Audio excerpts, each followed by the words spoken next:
Oh shit, here we go again. What's up everyone, and welcome to a discussion about microtransactions in video games. Like all industries, gaming has been in a constant growth and transition. Since gaming has become more popular and socially accepted, it opened the doors for developers to make more money. With the introduction of mobile gaming and free-to-play games, microtransactions rapidly became prevalent in AAA developers. There are a few pros and cons to this, so without further ado, let's rock and roll.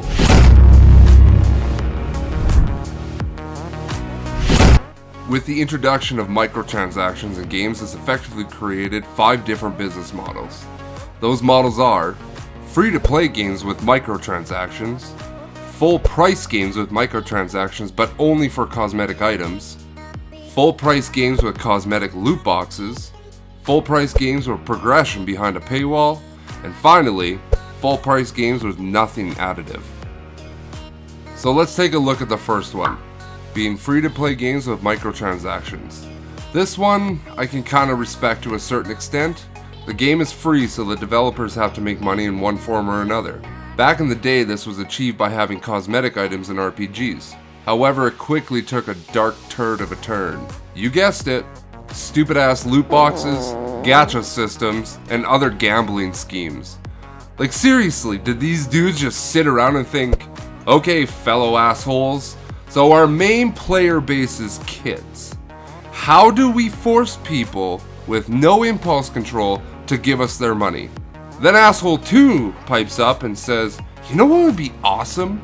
Is if we just introduce gambling to kids. Dickface number 3 looks across the table sternly and says, my god Johnson, you're a genius. It takes a real special kind of dickhead to think this was an okay thing to do. In fact, many countries around the world are beginning to put legislations into place in an attempt to stop this. Belgium being one prime example that has banned all forms of loot boxes and gacha systems, citing that it is an illegal game of chance. The United States have recently introduced a bill that would essentially do the same thing. Because honestly, this is a pretty slimy thing to do with kids who do not know any better, and have no concept of money. As bad as this is, the other business models are just as bad, or worse in some cases. So let's start jumping into the bullshit ones, shall we? Full price games with the cosmetic items you pay for. As far as these microtransaction business models go, I have some of the least problems with this one. If I buy a full game, I want the full experience. You can play through the game with adequate progression. No need to buy a season pass, a loot box, and if you want your character to have a stupid little hat, then all the power to you. It does not take away from the experience. I know some people even have a problem with this one, but honestly, it's the lesser of the evils. Leave your hate for the real satans of development. If there is one thing that is worse than an Amy Schumer stand-up special, it's fucking loot boxes in a full-price video game. While I have little to no problem with cosmetic items, putting them behind a low-rate gambling wall makes about as much sense as male nipples. Seriously, what do they actually accomplish in the experience? They don't look good, and to be honest, some of them are functionally whack. The nipples, I mean. This generates a lot of problems, such as people selling their rare items for an obscene amount of real-life money. One prime example of this model is Counter-Strike, which is a highly successful and long-running game. There's an actual store for you to sell and buy your items with real money. It's ridiculous that some of these items can sell up to $2,000. Forget buying a car or house, who needs that shit? You gotta have this stupid ass gun that literally adds nothing to the experience. Okay, I'm gonna have to get through this one calmly. Full price video games with progression behind a paywall. It is probably the most despicable thing to ever happen to gaming. This model is seen in mobile games, MMOs, and famously a lot of EA games such as Battlefront 2.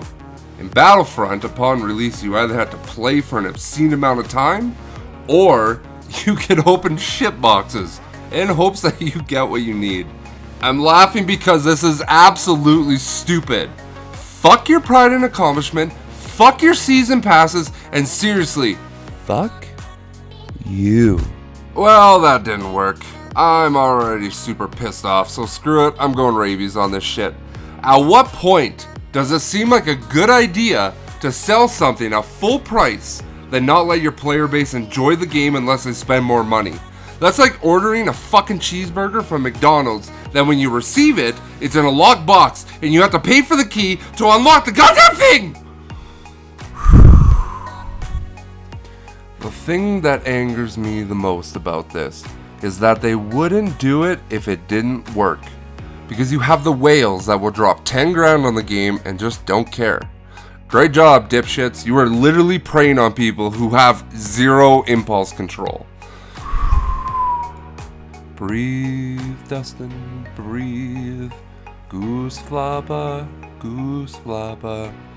Thank God this is the one I'm ending on because I almost gave myself another aneurysm there.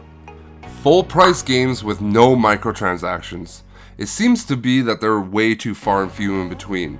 There are only a few developers that are even holding on to this notion at this moment. Nintendo, for example, releases a full game, you get the full experience, no bullshit, no hassle.